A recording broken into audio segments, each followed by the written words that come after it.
Test 2. You will hear a number of different recordings, and you will have to answer questions on what you hear. There will be time for you to read the instructions and questions, and you will have a chance to check your work.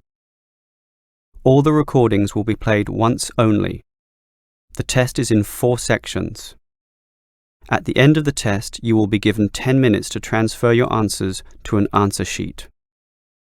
Now turn to Section 1. Section 1. You will hear a customer phoning a company representative to complain about her new purchase.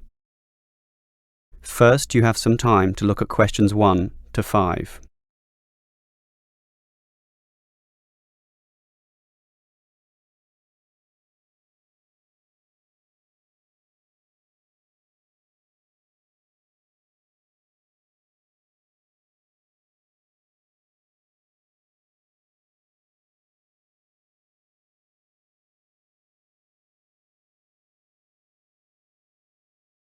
You will see that there is an example that has been done for you.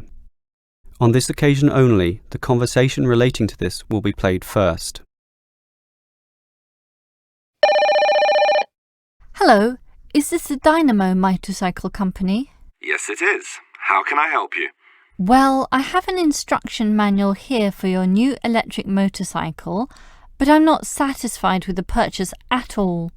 Well, I'm sorry to hear that, but don't worry. I'm sure we can sort this out. The woman is talking about an electric motorcycle, so electric motorcycle has been written in the space. Now we shall begin. You should answer the questions as you listen, because you will not hear the recording a second time. Listen carefully and answer questions 1 to 5. Hello, is this the Dynamo motorcycle company? Yes, it is. How can I help you? Well, I have an instruction manual here for your new electric motorcycle, but I'm not satisfied with the purchase at all. Well, I'm sorry to hear that, but don't worry. I'm sure we can sort this out. Before we do anything, can you tell me the model number? At the top of the instruction manual here it gives the model number RTY34. TY34. Okay. Now, what's the nature of your complaint? It's many things, actually. The biggest problem is that you say in your manual that the battery will take the motorcycle 30 kilometres. That's right. Well, it's lucky to take me 8. The battery is usually flat by then, often leaving me stuck at the side of the road.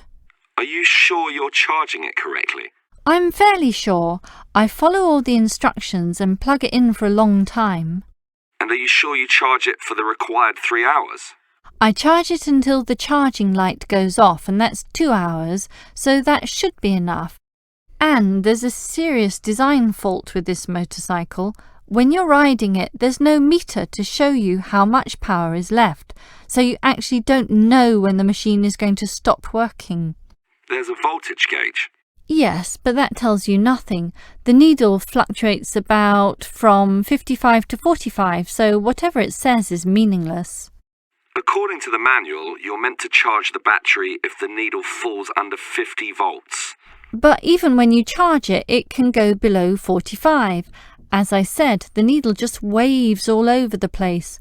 The result is that I'm always worried that the bike will leave me stranded in the middle of nowhere. Well, I'm sorry about that. Sure, but what are you going to do about it? Unfortunately, we don't have a refund policy, but if you take the bike to one of our shops, our mechanics will look at it. Perhaps there's a problem that we can fix. The gauge, for example. The other problem is the battery. I actually weighed it and it's almost 6 kilograms, yet you say in your manual that it weighs only 3. I can barely pick the thing up, so it's not 3 kilograms at all. Maybe you purchased the wrong model by mistake. I doubt that very much. Basically, I think I've been defrauded and I'd like to know what you're going to do about it. All right, I'll put you through to our complaints department. Before you hear the rest of the conversation, you have some time to look at questions 6 to 10.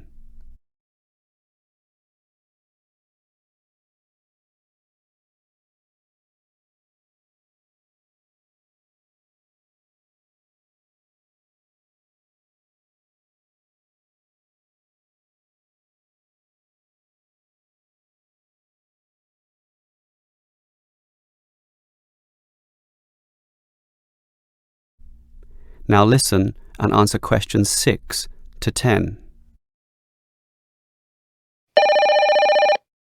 Hello? Complaints department here.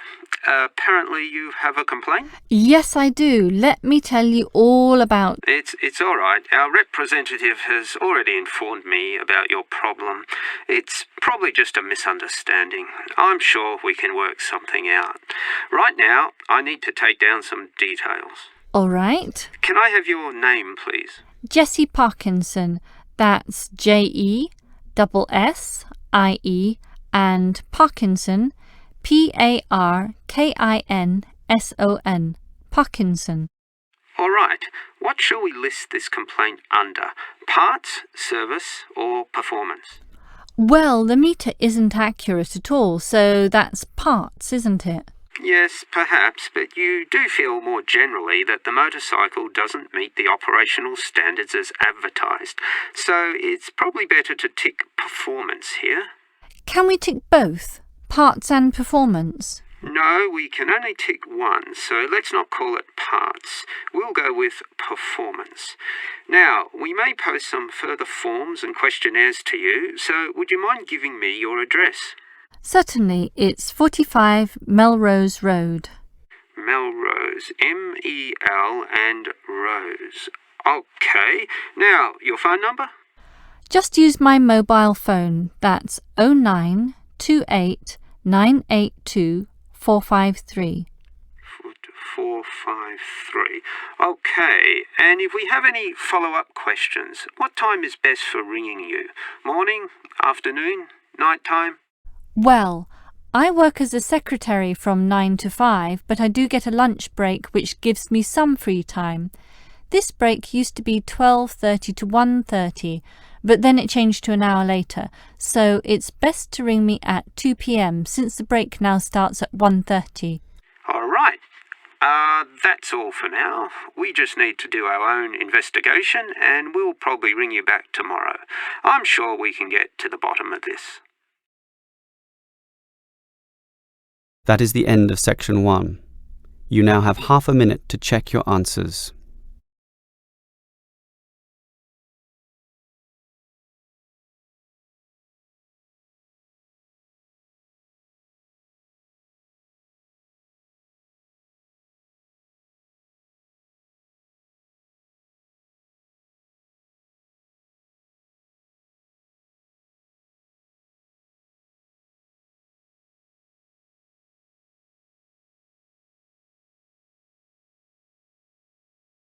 Now turn to section 2.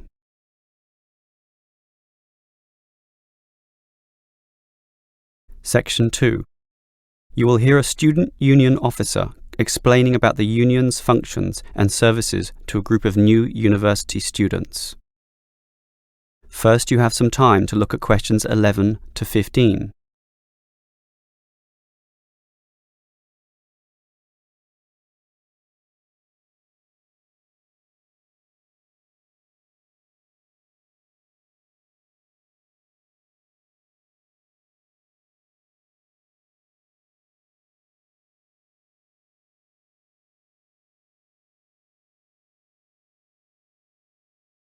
Now listen carefully and answer questions 11 to 15. Hello everyone. Now, here you all are, new university students.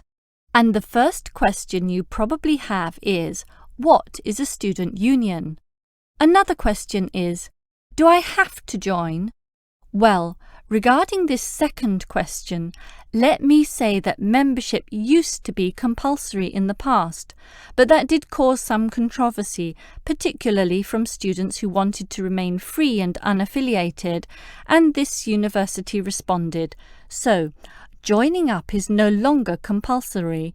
It's totally up to you, although I'll admit there is a fairly strong obligation to join, since all students benefit from the large variety of services that we offer. We do understand, however, that many might be unwilling to join because of a supposed political slant to the union. Traditionally, student unions have been seen as being dominated by the left, and I suppose that's still true to a large extent. Here, however, at this university, our union discourages such one-sided viewpoints, and students across the whole political spectrum are welcome. Thus, if you feel that you are a conservative type, in other words, leaning to the right, you are particularly urged to join to provide a more balanced representation. Now, let me move back to the first question. What are we? We are a formal organisation, but totally independent of the educational body. We make our own rules, rent our own premises, and organise ourselves as we wish, and our mission is basically to help you. For example, do you remember how you all arrived in late February to have an orientation week? That gave you an invaluable induction into life here, right? Well, the student union organised all the festivities at the end of that. The barbecues, partying and drinking, and even the musical entertainment as well. We'll do that again on occasions, and as always, those events take place on the football ground. Now, do you have any questions before I move on? Before you hear the rest of the talk, you have some time to look at questions 16 to 20.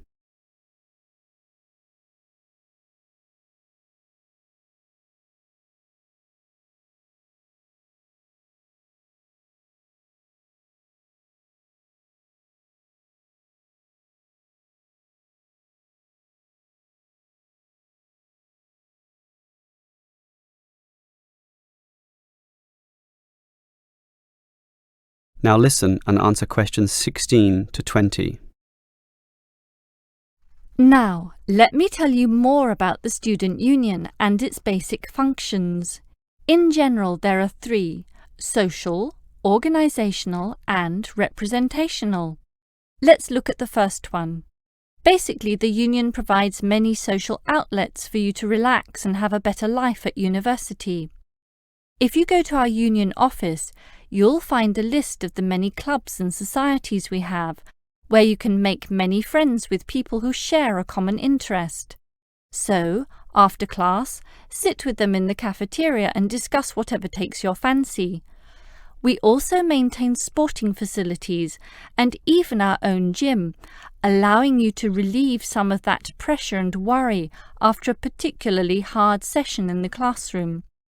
And we have some small shops and other places where you can buy clothes and sporting gear, in other words, some retail outlets.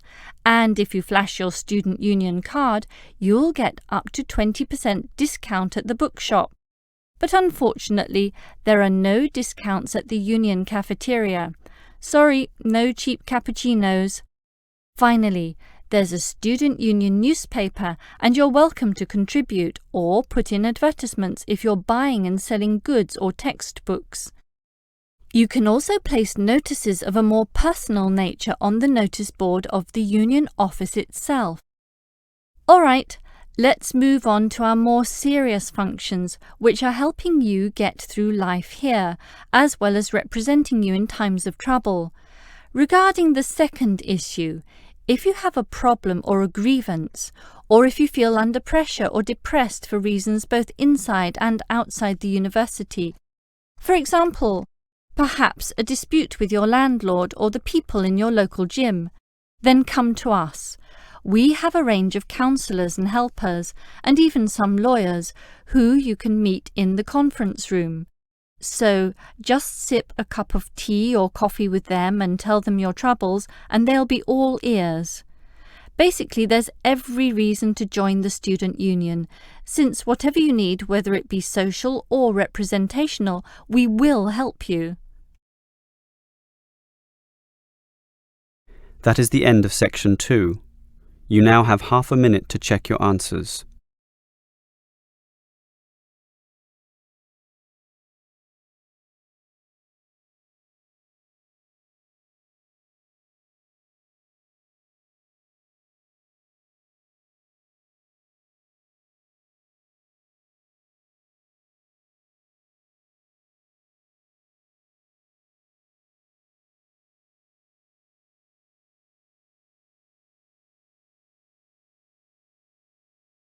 Now turn to Section 3.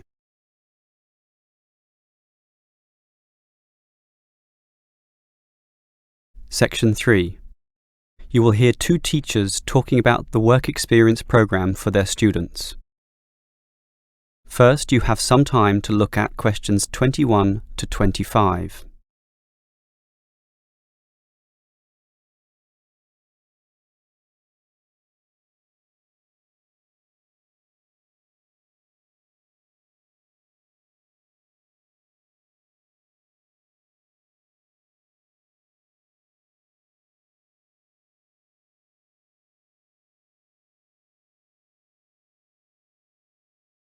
Now listen carefully and answer questions 21 to 25.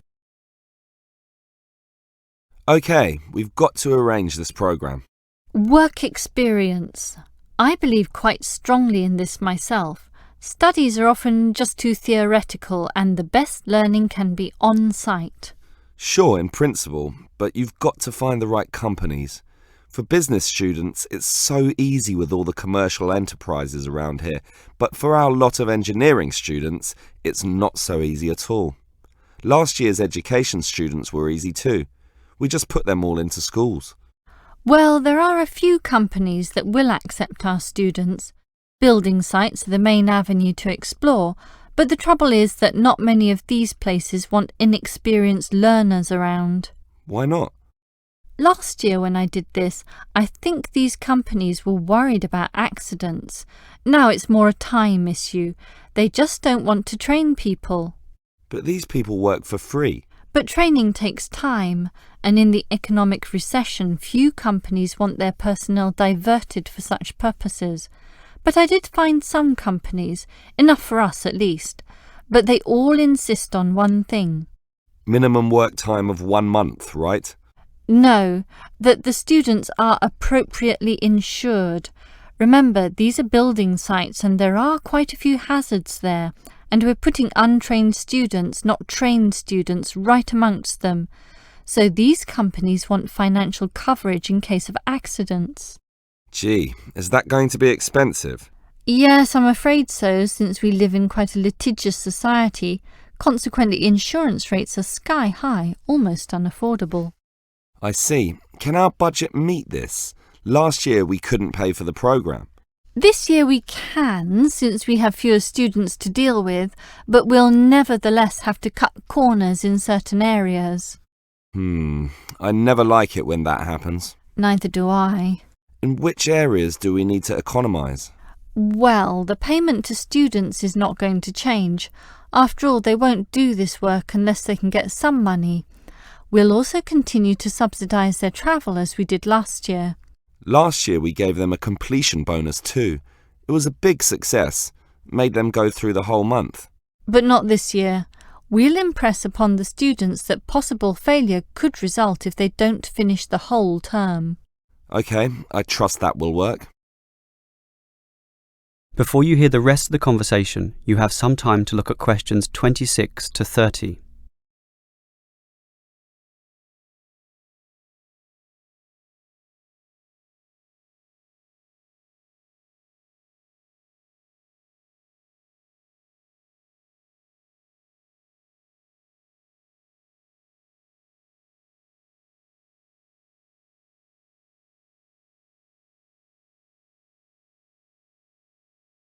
Now listen and answer questions 26 to 30.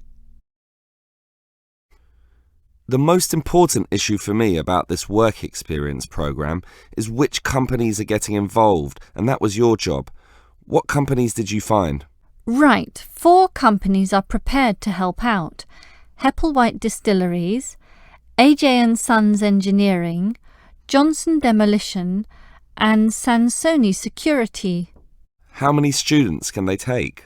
Hepplewhite can take 6. 6. Sorry, 5. It's limited at the moment by the winter, since beer drinking is lower around this time. As for AJ & Sons, that would be 7. Last year it was 17. Not this year, I'm afraid. The other 2 places are 6 and 6, which makes up everyone, 24 of them. Right. What about starting dates? That's the problem.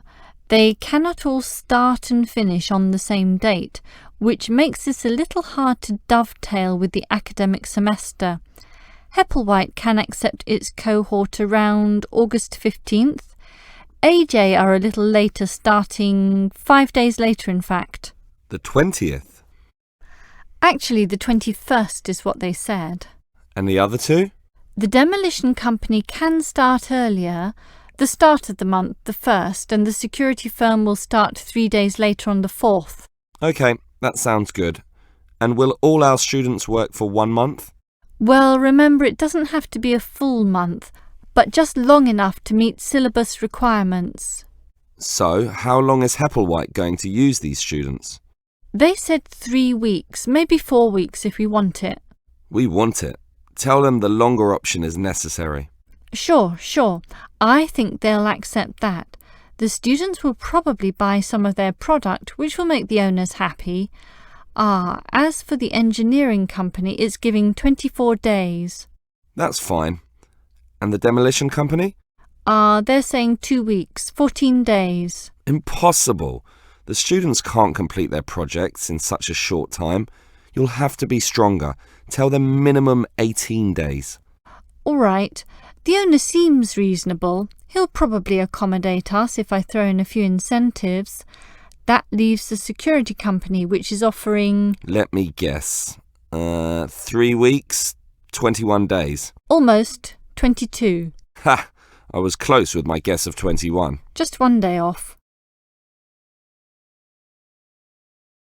That is the end of section 3. You now have half a minute to check your answers.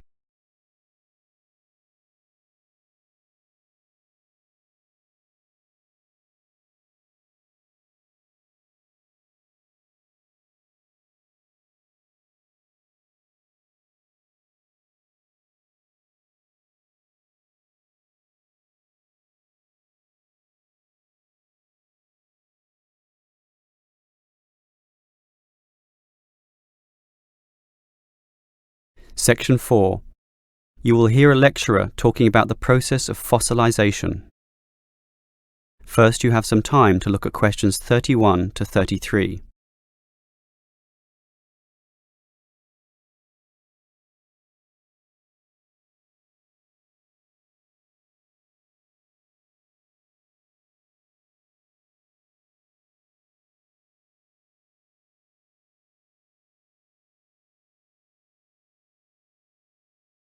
Now listen carefully and answer questions 31 to 33. The foremost exhibition in any great natural history museum is almost invariably a skeleton of a large dinosaur. Often the famous Tyrannosaurus rex, or T-Rex as it's usually known. Thus, one would think that these skeletons are plentiful, one for each museum, and more to spare in the basement. Well, here's an interesting fact. Almost every one of those T-Rex skeletons are just copies of the original fossils, and we only have 20 sets of these in the whole world. And the most complete is still missing 1/5 of its bones, and the rest are missing a lot more.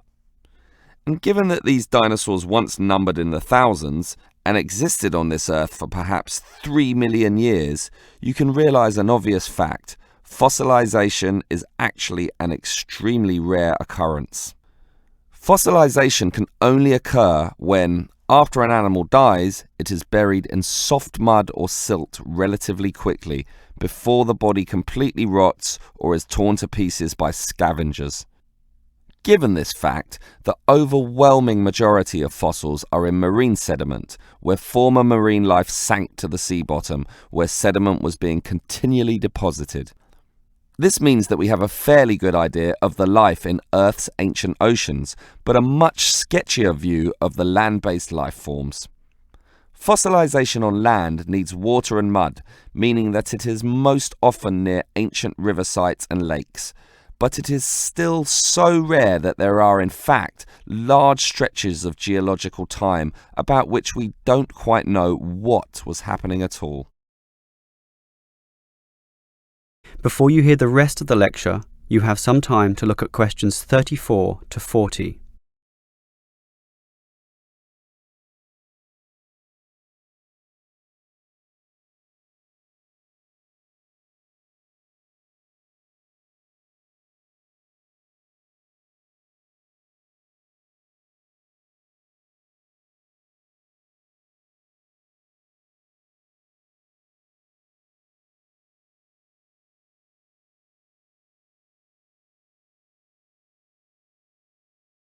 Now listen and answer questions 34 to 40. So, given that fossilization is so rare, the natural question is, what can increase its odds? Well, fossilization mostly occurs with organisms which meet three basic criteria. 1. They must have hard body parts, for example, shells, plates, bones, and teeth. Unfortunately, the soft parts just rot away far too quickly to be fossilized. And I say unfortunately because it is often the soft fleshy features that most interest us. An elephant's trunk, for example, would not fossilize, and from the skeleton alone, we would never know the trunk was there. The second criterion for more likely fossilization is that the organism in question must have existed in considerable numbers and be spread over a wide geographical range. This simply increases the statistical probability that one of them will one day be fossilized and hopefully found. Finally, and by the same logic, the species needs to have existed on the Earth for a long time, and the longer, the better. So, these are the three main criteria, but there are others. Being a large size, for example, helps us to notice and discover them as fossils more easily, and being a marine organism, as mentioned, helps also. Trilobites, a strange sort of ancient crab, are a perfect example. Their body structure was one of hard plates. They existed over virtually the whole world of their time and over a huge span of geological history, over 250 million years in fact, one of the longest ranges of any creature ever. Added to this, some species could grow to relatively large sizes, and they lived in the sea. Perfect. These creatures meet all the criteria, and as a result, museums all over the world are spilling over with trilobite fossils of all shapes and sizes. As far as fossils go, they are common. So, let's think about T-Rex once again. It too basically meets all the criteria that we mentioned. It has hard parts, being the bones, had some dispersion, and had been around for a long time, although it cannot compare to trilobites in this respect. However, it does have one important advantage over trilobites. It is large, very large, which means we can discover it far more easily than many other fossils. And here's another advantage. Dinosaur hunters are a dedicated and fanatical breed, continually at work in all the likely sites of the world. Basically, us human beings are fascinated by these creatures. So much that we are always searching for them, probably more than any other types of fossil, meaning that more T-Rexes will inevitably spring up in the future, and one is certainly glad for this. That is the end of section 4. You now have half a minute to check your answers.